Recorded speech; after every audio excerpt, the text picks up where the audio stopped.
Hello and welcome to a brand new Arsblog Arscast right here on arsblog.com. How are you? I hope you're well. Thank you very much indeed, as always, for being here. From a footballing perspective, it is pretty quiet. It is an interlull after all. However, it's an interlull without Bukayo Saka, who's not gone away with England. Well, he had to go away with England, then immediately was sent back to Arsenal because of the injury that he sustained, which kept him out of the Manchester City game. And no William Saliba in there as well for France. He's got a bit of a sore toe, but hopefully he too can be ready for when football begins again next week. The internationals will play out over the course of this weekend and early next week. We'll keep fingers crossed for all of the Arsenal players involved that they come back injury free and we can pick up where we left off against Manchester City. And actually, that's where we're going to start today, because there's still stuff we can explore from that game. And with me to do so, I'm delighted to welcome back, it's Clive Palmer. Hello, Clive. Hello, Andrew. How are you? I'm good, thank you. How's the interlull treating you so far? Well, we're still reading about the Man City game, aren't we? So we're still absorbing that game, and everyone's got their opinion. So, it hasn't quite hit me yet that there's no football this weekend. I'm still basking. You got to find something else to do this weekend rather than watch Arsenal. But I did want to start with Man City, because I know this has been sort of talked about all through the week and with great enjoyment by everybody who's been talking about it, and I'm sure everybody who's been listening to it. And we understand what a significant moment it was from an Arsenal perspective because of the record, because of just how competitive you need to be against a team like Manchester City. But I wanted to ask you, what do you make of this win? How do you put this win in the context of the Premier League season so far, rather than just with your Arsenal hat on? What do you think it says about this season's competition, if anything? Yeah, from the competition perspective, I think there are teams bubbling, improving, Spurs, Villa, Newcastle, a bit up and down. There's a few more competitive teams out there, and even some of the lower teams have been unfortunate, like Wolves, and they showed against City that they could do it, and they should have done it against Man United, which we saw.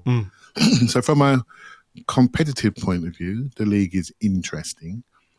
But from an Arsenal point of view, I think this game showed how we're growing up and how we've learned our lessons, or learning lessons from previous games, and not just Man City games, but other games where we've been a little bit childlike, shall we say, in some of our approaches, and immature. And I do think there's been a big change in our playing focus this year. And for me, last year was all about how we play, bringing in the Man City boys, getting our system in place, having the inverted fullback. And it was all about in possession for me and how bright we looked. It was all new and exciting, and we upped the quality of our players until we ran out of puff, and then we slowed down.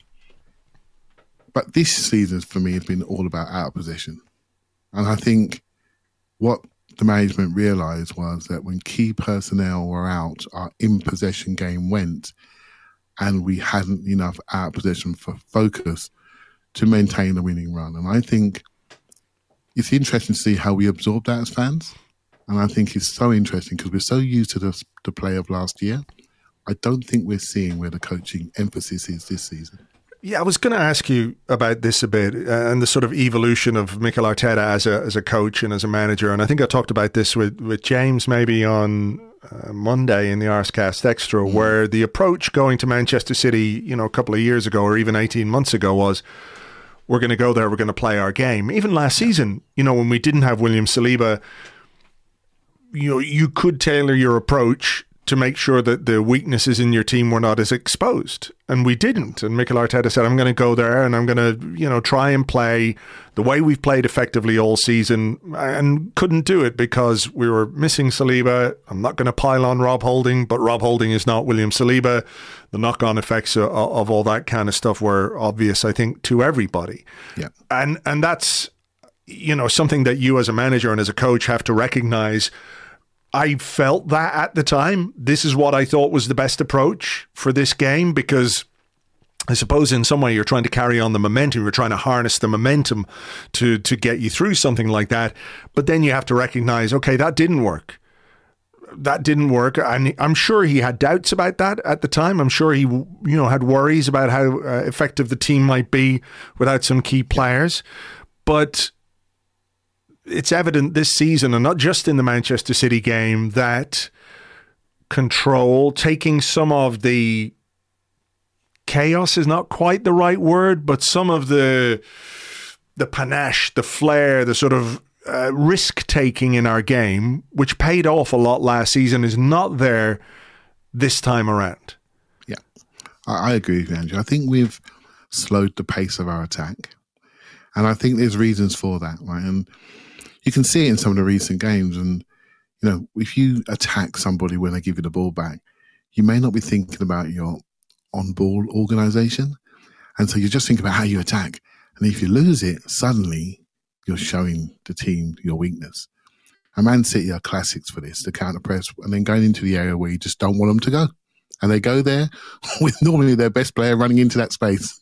And then we know the rest. 3-1, 4-1. How many times have we seen it, right? So I think there's a definite maturity about what happens in the turnover, in the transition, and not just rushing to attack, but waiting till we attack from shape, right? So I think that's been a key thing.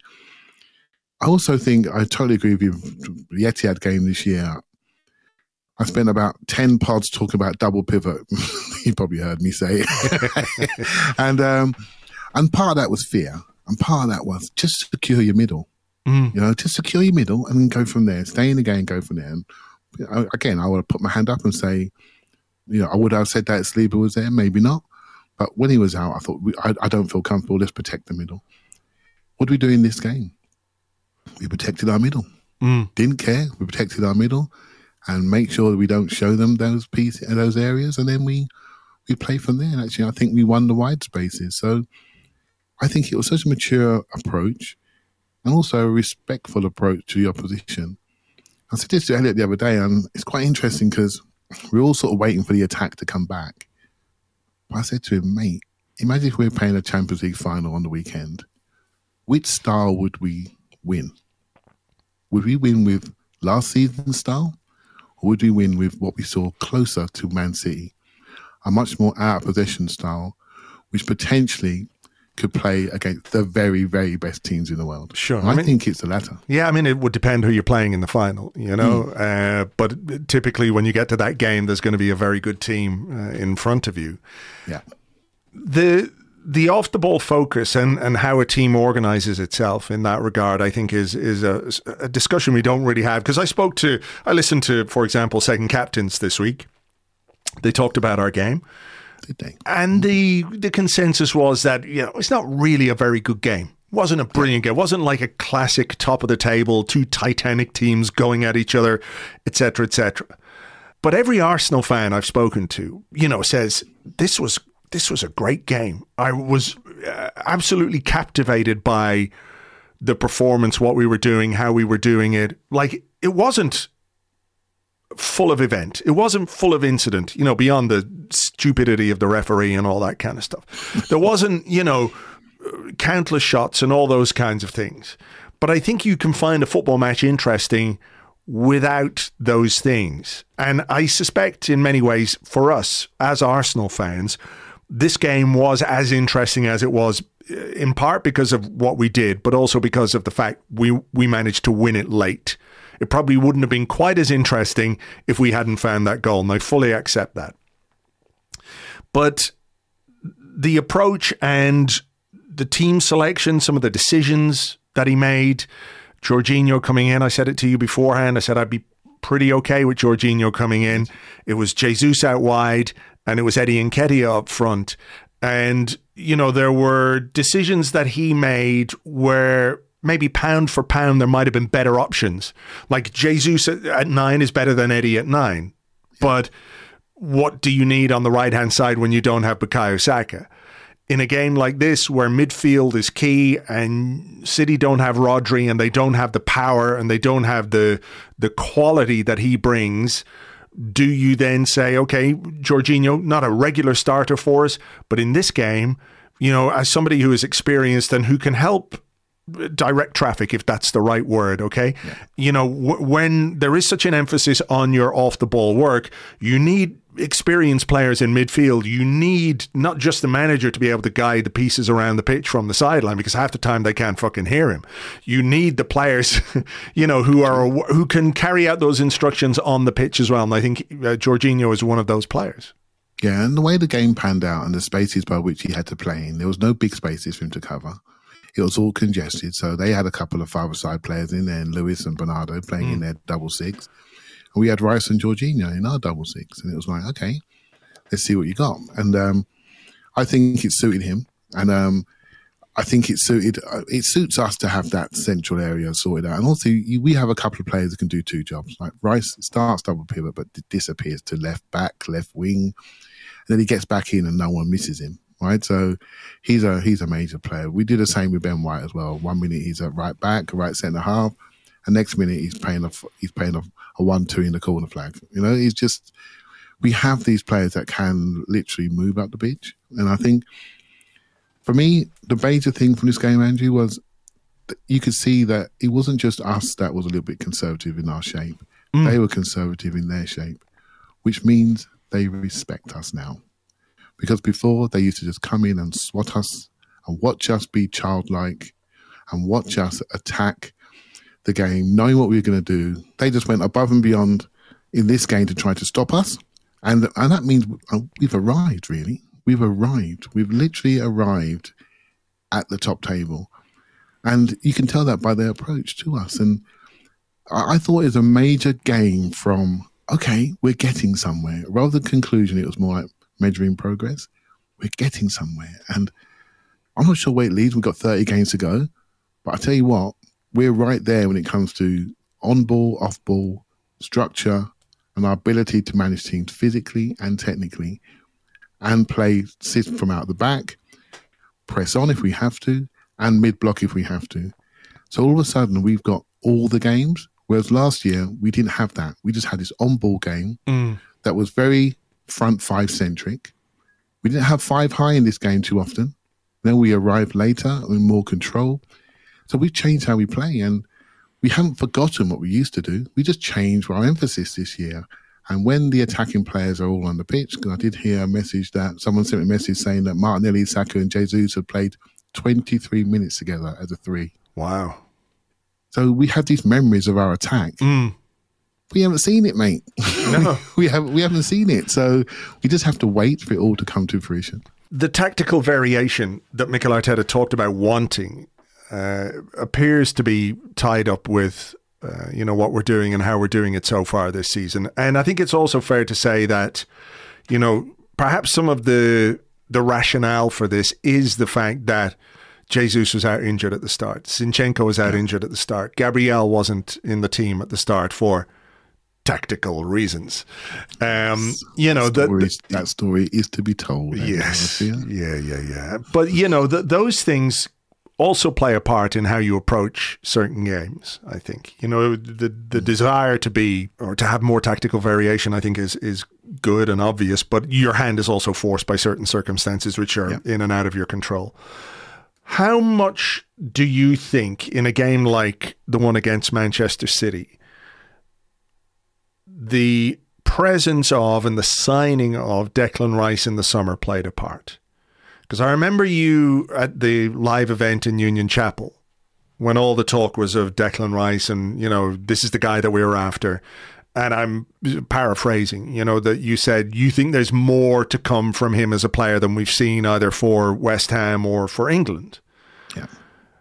Are you surprised with how quickly we have seen that and to the extent to which we've seen that and his impact, not just on the pitch, but again, going back to what his signing actually meant for the perception of this team, this iteration of Arsenal Football Club? I felt during last season we lost our sort of off-ball structure a little bit, and I was looking for players that are good off the ball, and he's like the best. He's the best interceptor, tackler. He just goes and gets people, right? So, and I thought he looks such an energetic player, and as he developed into our team, I thought, okay, how's he going to go for him? Is he going to play 8? Is he going to play 6? And we all picked our teams, didn't we? With the signings came in, etc. What's really pleased me about him is his desire to learn, and then how he implements that very, very quickly.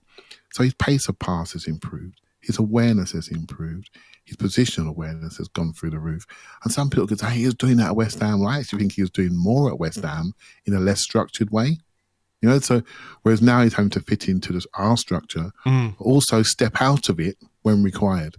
And I think that's where he's done really well. So there were periods in the game when we were getting run through, and rather than leave it to somebody else, no, I'll step in and do that because I know I can get there. Do you see what I mean? Don't leave it to somebody else.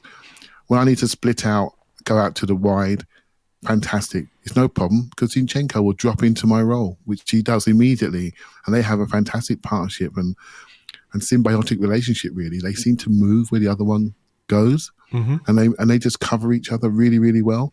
I think Zinchenko offers some of the centrality that maybe Rice maybe doesn't quite have yet, but I think he'll develop that round the corner pass that Thomas Partey's got. And when Thomas Partey goes on, then you can see that this year may be a development year for him as a six, as a true six, not from a defensive angle, but from a creative angle. You know, having variation. Because I think sometimes we're playing outside of the block. By that I mean he goes to Saka very, very early, and sometimes you need to fire it into Odegaard, fire it into centre forward, and create a bit of danger in the central areas. I think we've definitely dropped off in that. So he's developing into his team, and I will say to you, I think I said on the very same stage, I think he's a fantastic player. I think I'd say he's better than Bellingham. Well, I should have said for us, he's better than Bellingham. You know, because Bellingham is really a forward, isn't he, at the moment? And we've got the player that we needed to be that two-way box-to-box player that can also play 6 and can also play 8 and maybe get 5 goals at the end of the season. That's what we needed. And I think we've got it, and we've got it now for 8-9 years. Yeah. I mean, what a player Jude Bellingham is as well. Oh, it's my just goodness. unbelievable. Can't miss him, can you, mate? No, I mean, we talk about hitting the ground running. You know, he's just phenomenal. He really is. And just so enjoyable to watch as well. You know, that kind of, I don't know, you see players come along and you just know, that guy's got it. Yeah, and he's absolutely. The idea would to have them both, really, wouldn't it? Yeah. Well, that'd be nice. I think he had a better option at his disposal. In fairness, maybe, you know, for him, not necessarily for us. Just finally on the Man City game, you know, when we come back, we've got 2 tricky away games. We've got Chelsea away, then we've got Sevilla away in the Champions League. Our away record has been good, but you know, home form can really push you where you want to go, because I think that's probably more indicative of who you are as a team, is how you play at home rather than how you play away. It wasn't just a win, it was a clean sheet at home as well, which is very good. And you know, we've had our issues at home conceding goals. Maybe we could have conceded in this one, you know, got a little bit of luck along the way. Sometimes that goes for you. But, you know, do you think, is that important going into these 2 away games, that we're able to put that sort of home win in our back pocket, take stock during the interlull, and then, you know, pick up hopefully where we left off? Andrew, mate, the home games at the moment, they're like Notting Hill carnivals, mate. I don't understand what's going on in that stadium. It's just, it's beyond exciting. It's beyond nervy. Everyone is so invested. And I think the players feel it. You know, and I do think back to the lessons learned. The Spurs game, we were very, very excitable in our attack and maybe too quick once we won the ball. To have that control in this game when the crowd were baying for more was like, you know, that's a level of maturity, right? So the home games, they don't leave you. You know, and they just don't leave you. They're never going to leave me these games. Never.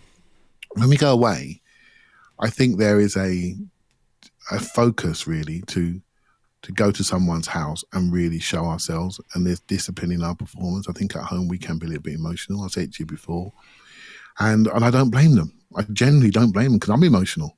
At half-time the other day, I tell you, I wanted to take up cricket. I didn't want to watch football anymore. It was just awful, you know. So, and it was just so much involved in it, and but then you get the moment at the end of the game, and it's just unforgettable. But away from home, I do like the serenity by which we play. I love going to grounds. where you look at your team and you think, we're not going to get beat up. We're not going to get outrun. And we know where we're going to stand, and we know how we're going to play. Mm-hmm. If I could pinpoint one big difference for me this season, it's just something that I'm seeing, and I don't know if I'm right, but we seem to analyze teams really, really well, and we seem to have a different game plan for each game. If you just look back at the set pieces that we did against Man United when we all loaded the back post, and then we did the short corners against Everton, we're changing what we're doing for the opponent, which means we're analysing what they're doing. We're predicting what they're going to do to us, and we're ahead of them. And rather than just say, we're just going to play, 3-3, let's go. No, we're looking at the opponent and changing. And I love that, because that gives me a little bit of confidence we might actually do something this year, which involves silverware. That's what I'm hopeful for. Well, I hope so. I mean, I think you're right about the set pieces in particular, because there was another game, maybe the one right after, where we took all the short corners.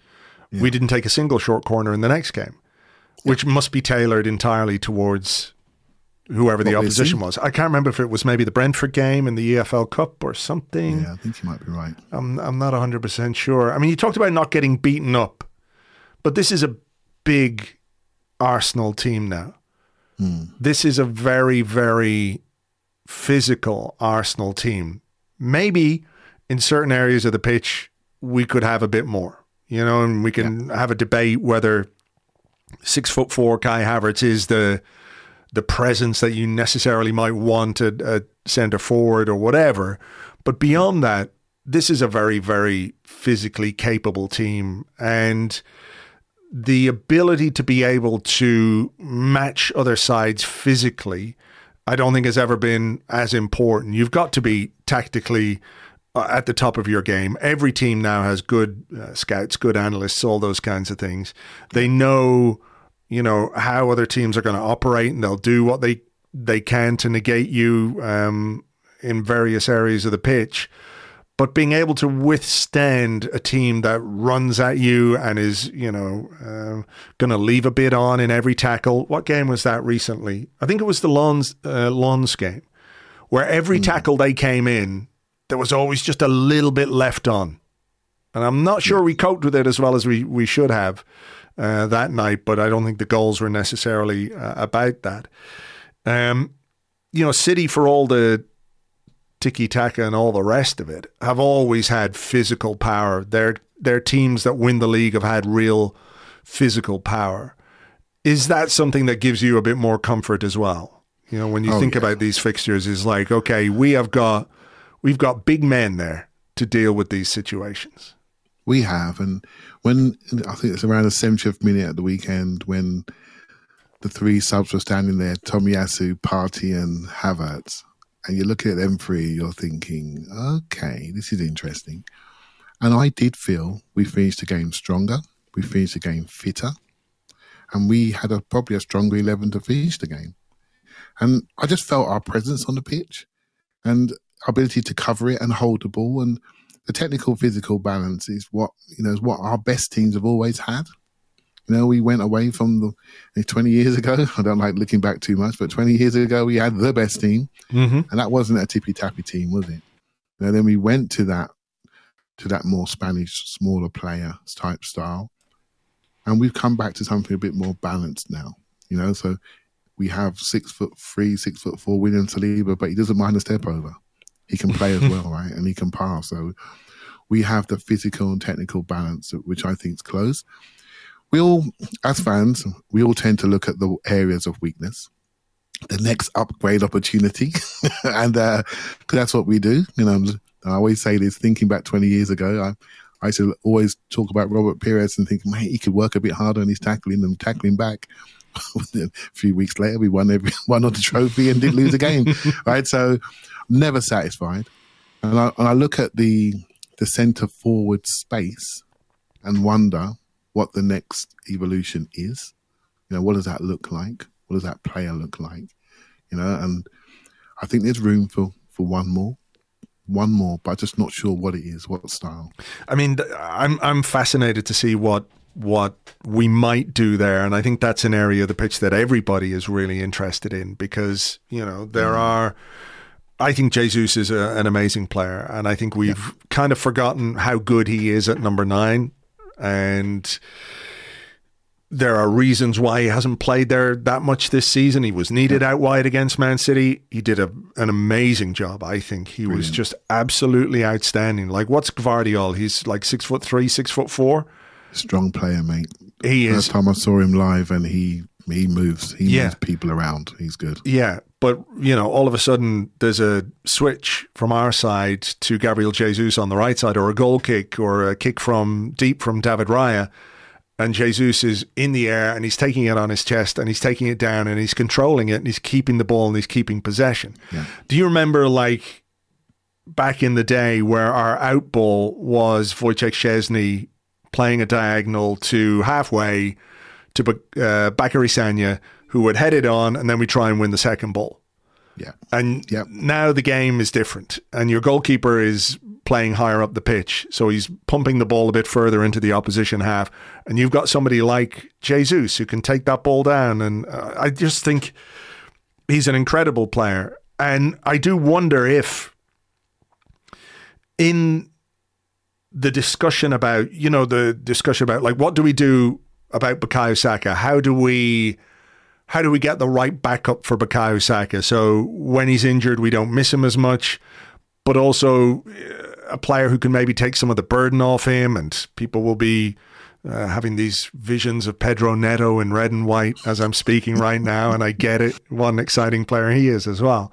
But I wonder if the solution isn't a replacement for Bukayo Saka. It's more about getting somebody up top and using Gabriel Jesus in that way, because then you add to the depth of the squad without having to bring in 2 players, because you could still bring in a right winger and make a good case for a centre forward, you know?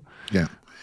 I like wing forwards. You know, they're the ones I like. So the profile of player that would suit us, in my opinion, is somebody like Alexander Isak at Newcastle, right? So a tall wing forward that can play wide, 6'3", can be a post up, but also run the sides and can play central. And I think that type of player would fit us. But also, Andrew, he's a massive presser.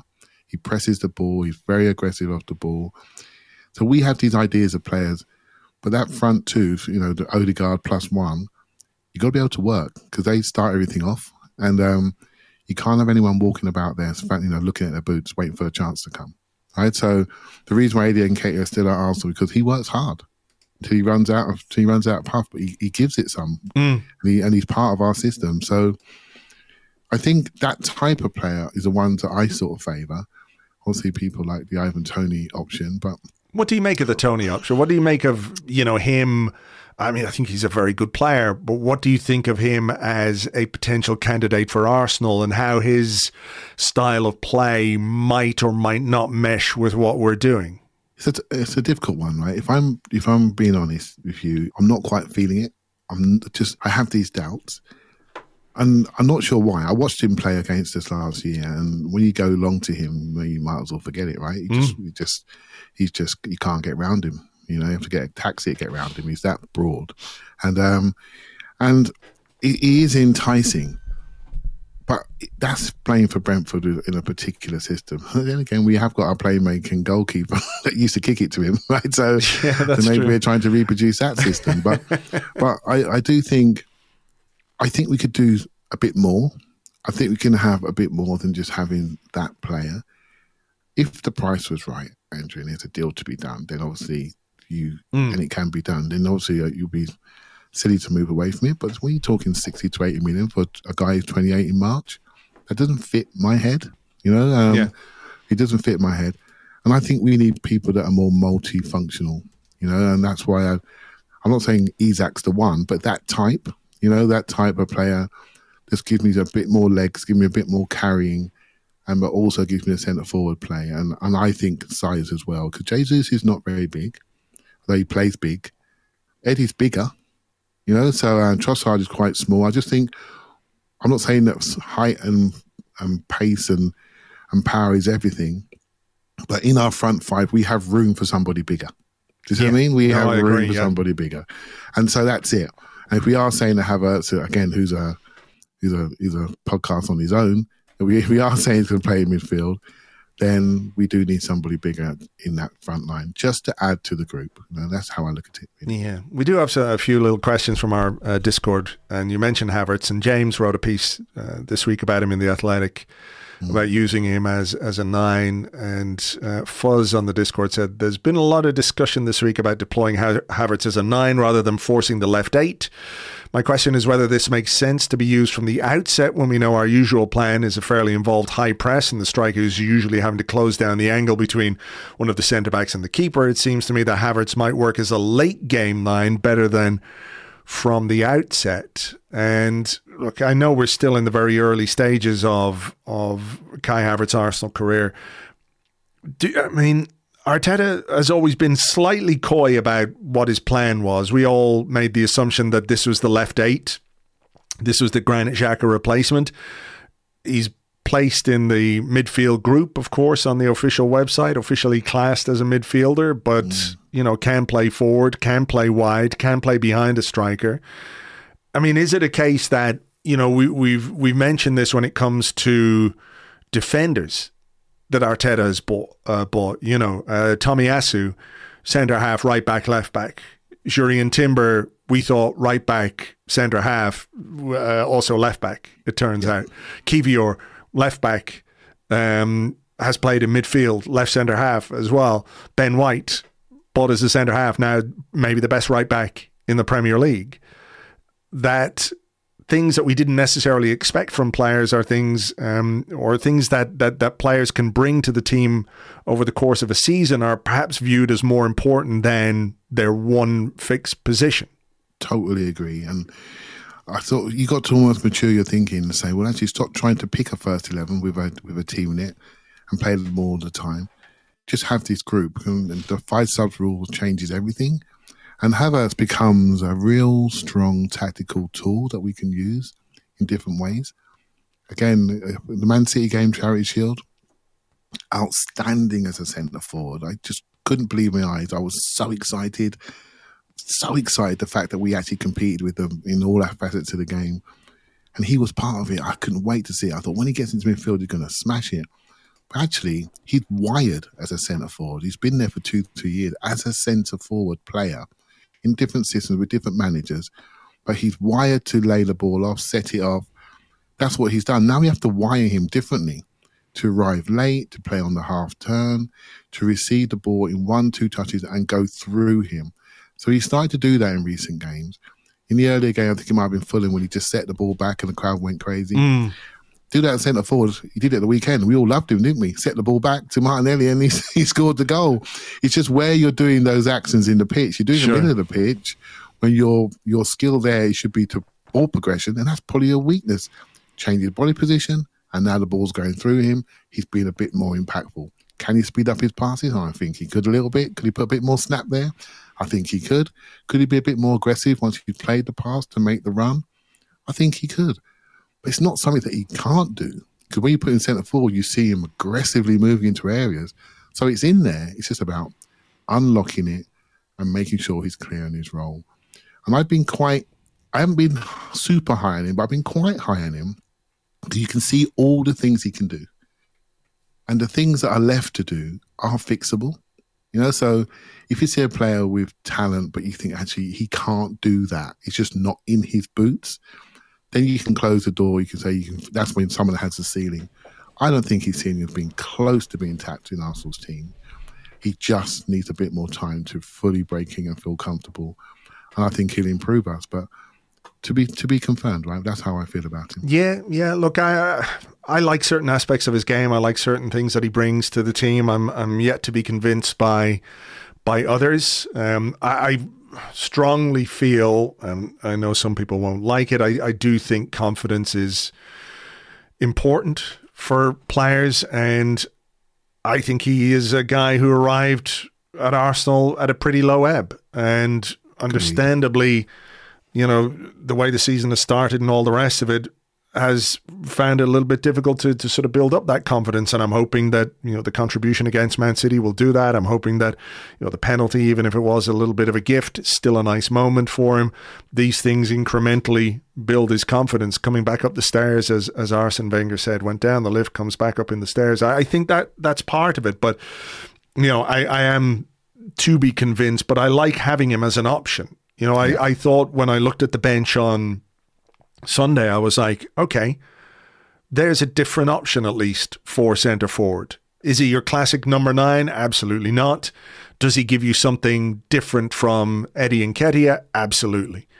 Which is, again, a little bit of sort of my concern about our forward line. I think I've said it before. It's a bit 5'9". It goes back to what you were saying about having a bit more up top. So, we'll wait and see. We had a question about William Saliba, who I think I wrote about in the blog this week. I just not sure I have the words to talk about what an incredible player he is, and the maturity, the composure at 22 years of age for a central defender is,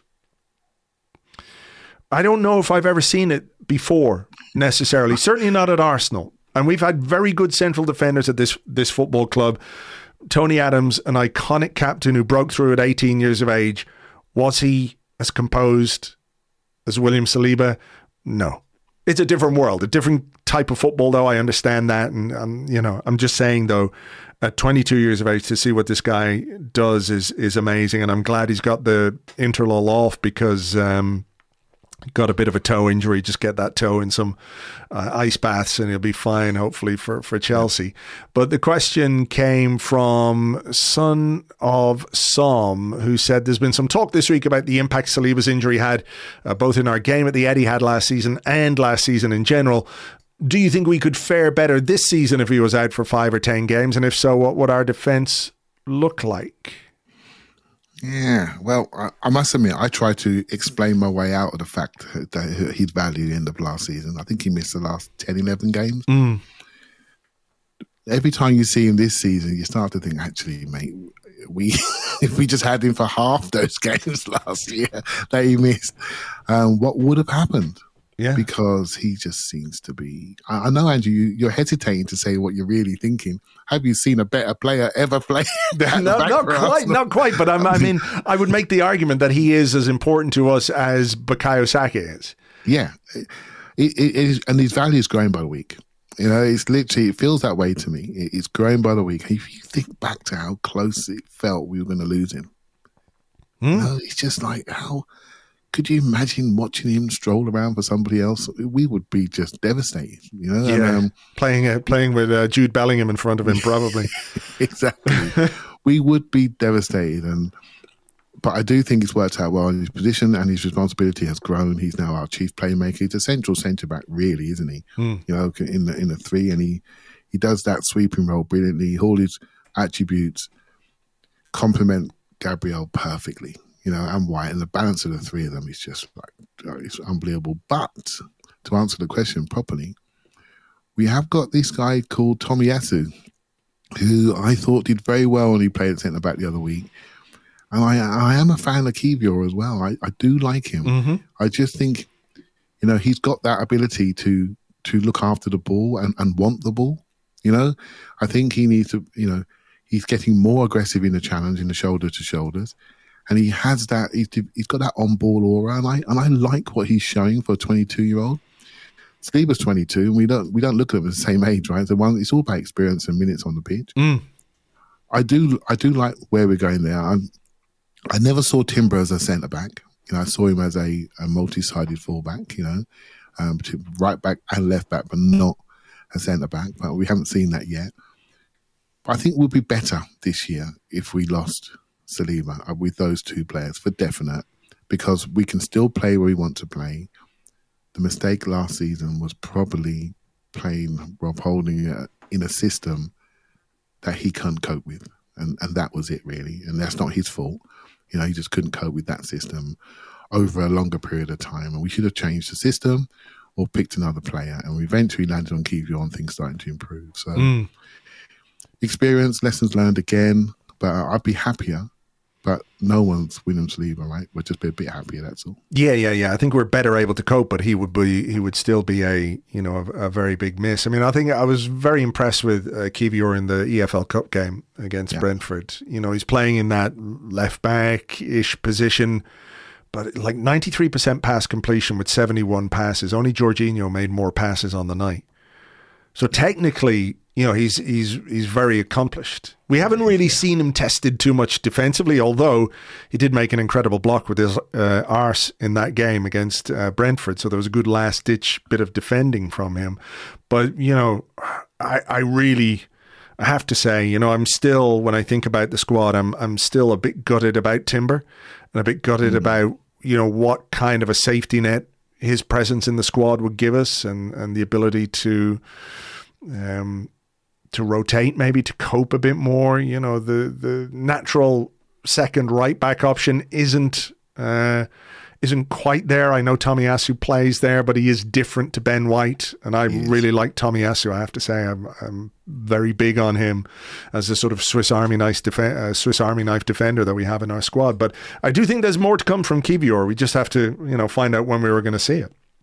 Yeah, the Timber thing I do. Well, I miss him as a left back, actually. I quite liked him on that side. Sometimes good for a righty to see the whole pitch on his right foot. He can manipulate the ball and he can see the whole pitch from that side. I think Tomiyasu is better on the left than he is at right. I think his next position is centre back. And the position I don't like him in is actually right back. So, although he can do it, but I think he's a little bit more. I think sometimes when you're on your strong foot, you try to do too much. You try to progress, and sometimes you can overpress and disconnect from your back line.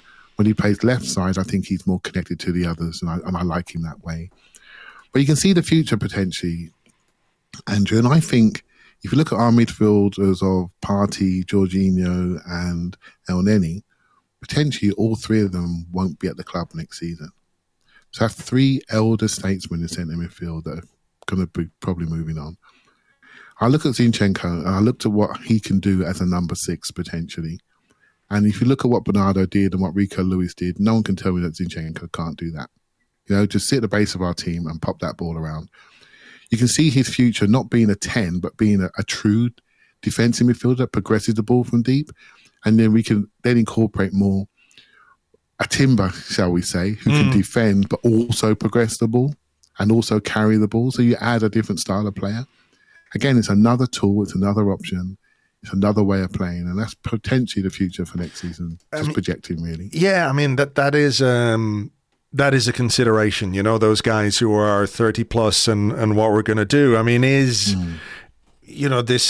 left 8? I think is the sort of bête noire of Arsenal discussion, if you like. But I mean, is it possible that with everybody fit, Zinchenko becomes an option for that? If you use this season, like you say, to mold Declan Rice into that 6, pure 6. That's Zinchenko, who has a number 10 and plays in midfield for Ukraine, and that is his natural position. Is that a possible option? I think so. And it's about how you build your squad. I think, I was worried about Doku coming on at right wing at the weekend, and that's exactly where he did come on originally. And then he moved over. I don't know why he moved over. Well, Zinchenko won first tackle. He ran at him in the box, and I was thinking, I wonder will we see Tomiyasu soon? And we did, but Zinchenko won his first tackle and immediately went over the other side. Well, what we didn't do, though, we didn't keep him on. Again, we've learned. We know his defending sort of maybe loosens the last 10 minutes of the game. So we bring someone else on who became critical to the whole day, right? So I think we're learning. I do like Zinchenko. I think he's an incredible player, so influential. I don't know how he progressed the ball without him. I'm looking at ways to make sure he's around, and we also solidify, create room for Timber to come into this group, because he will be coming into this group, And that's a way, when you think about the experience we're losing in centre midfield, just naturally, that's a way to give him the next phase of his career, which is going to be more central. PD Blackstock on the Discord says, we play Brentford at the end of November. Will Raya be able to play that game? No, he won't. He wasn't able to play in the EFL Cup game. And he says, do you think we're likely to see more of Ramsdale in the run-up to that game? And now that we're a little bit down the line from those comments from Mikel Arteta after the Everton game, between 1 and 10, what's your rating for how truthful he was being there about what he wants to do with his goalkeepers? Because, it's easy to go, well, this sounds amazing. He's going to rotate his goalkeeper. He's going to take one off in the 70th minute. I'm not convinced that that's what we're getting. But, Ramsdale has to play against Brentford because Raya can't. How important is it to make sure that Ramsdale feels included, gets minutes, isn't cold, while maintaining the aspects of Raya's game that Arteta really, really values very highly, even if, the first part of his performance on Sunday was shaky. He drew massive praise from the manager for the way he kept sticking to what he wanted, not what made Raya feel comfortable or what made the crowd feel comfortable, but what made the manager feel comfortable. So it's a balancing act, isn't it, to try and find a way to keep Ramsdale involved and engaged. Oh, man, this subject's on my mind a lot, and I'm trying not to rush to conclusion, much like with Havertz, about what position he should play. I'm trying to open my mind up to the art of the possible. And so when Arteta was talking about substituting goalkeepers, I wasn't having that. I honestly, I wasn't. That bit, I wasn't having that. However, I did think the potential to use 2 goalkeepers in a 55-game season is on. To truly use them, to not say half and half share it, but both goalkeepers get significant game time. I thought, I'm open to that. But then obviously the national break came along and Raya came in and he just looked supreme immediately. And then, you can't hide what your eyes show you, right? For me, you can see that he's got a little bit more comfort around some of the tasks that he's been asked to do. He just has a bit more comfort around the ball. Not every outcome is spot on. Not every pass reaches his target. But you can see it, Andrew. You can see how we can create overloads in the back of our team. You can see that he can hit anybody from anywhere. And he's just very good at this. He's collecting crosses. He's really, really good. At the weekend, he was a bit edgy, but he was also, Man City were very good to put him under pressure. Very good to put him under pressure. They use Alvarez to accelerate into him a lot, and Haaland, and they really went man for man on occasions. And they did it very, very subtly, pretending they weren't interested. Then bang, man for man. Suddenly, all his options are gone. They're just gone. And then what do you do then? Yep, as soon as you half a second later, you're being charged down. So it's a concern. Is it a concern? I don't know. I honestly don't know how this is going to play. I just want to veer away from this a little bit because I'm not being truly objective because I really like Ramsdale. I like him. I don't think the gap is as big as what people are saying. I don't think there's many things that Ramsdale can't learn as a 25-year-old young goalkeeper. And so I think it's great we have 2 of them, but maybe my heart is talking more than my head, and maybe I just have to accept we've got a new number 1. And we're going to see Ramsdale on a very odd occasion. But I'm just not there yet. I'm not there yet. I can't accept it yet because I just think there are going to be more opportunities for him. If there isn't, then so be it.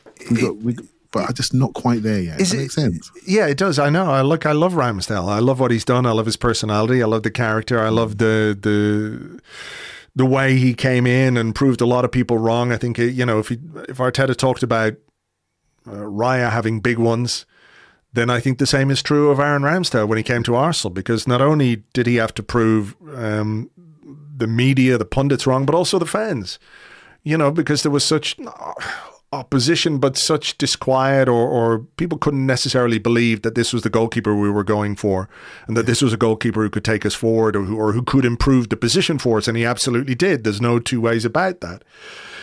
So I think he deserves a lot of credit there. But, is this, very finally, is this just a consequence of having a better team? That as you raise the level, you are going to have to let go of some people who you feel close to, who you've got affection for, who you're not going, God almighty, will somebody just take that guy out into the woods tie them to a tree and drive away, and we'll never have to think about them ever again. Now we're like, oh no, it is, I think part of that is that replacing good players with better players is far more difficult for the emotional part of you or I or anybody listening as a football fan to deal with than replacing some craphead with somebody who's actually a competent footballer. I tell you, as a coach, you're standing there, right? And you got like 8-9 people behind you on the bench. You don't want to turn around and go, oh my God, I can't use any of those. You want to turn around and go, which one of these wonderful players do I put on to maximize the opportunity that's in front of me right now? Right? And that's what you really want. And sometimes I say, Arteta's talking to us. He said, I want 2 world-class players in every position. And we choose not to listen when it suits us, me included, by the way. When the new goalkeeper comes in, oh, what's he doing? And so, but he's doing what he said he was going to do, lift the level of the squad, raise the standards. So we get Man City turning up worried about their shape and system when they play us. When we turn to the bench, our squad actually looks a bit deeper. With their injuries and suspensions, etc. Our squad on the day was deeper, and we won that with depth. We won that with depth of quality. Now, we weren't saying that a year ago, right? So it's all about raising the standards, and the actions that the club are taking are to raise the standards of the squad. And we all, David Dein said, I used to wake up and all he thought was getting a better team on the grass. That was the only thing he thought about. It feels like we're back to those days again. Get a better team on the grass, because everything comes from that. Your connection to the fans comes from that. When they see an absolute ferocious intensity to improve the players and the playing staff, when you see that end to end, then you've got something that you can connect to, right? And you haven't got people sitting around the club waiting to be rolled off the books. Do you know what I mean? And so it's tough, right? It's tough. Because there's some people we really like. There's more to come. There's more to come. This isn't a crash anymore, mate. This is for real, isn't it? Yeah. We all want it. This is big boy stuff now. Yep. We're out of the crash. All right. Well, look, we better leave it there. As ever, Clive, pleasure to talk to you. Thanks again, and we'll catch up again soon. Very soon. Thank you very much indeed to Clive. You can find him on Twitter. He is at ClivePAFC, at ClivePAFC. And of course, you can hear more of him over on the Arsenal Vision podcast, which you will find wherever you get podcasts or at arsenalvisionpodcast.com. Right, I'm going to leave it there for this week's show. Thank you again so much for being with us, and thank you for listening. It's much appreciated. It's going to be a quiet weekend. Nevertheless, James and I will be here on Monday. We'll have an Arscast Extra for you. In the meantime, take it easy, folks, and we will catch you on the next one. Until then, cheers. Bye-bye.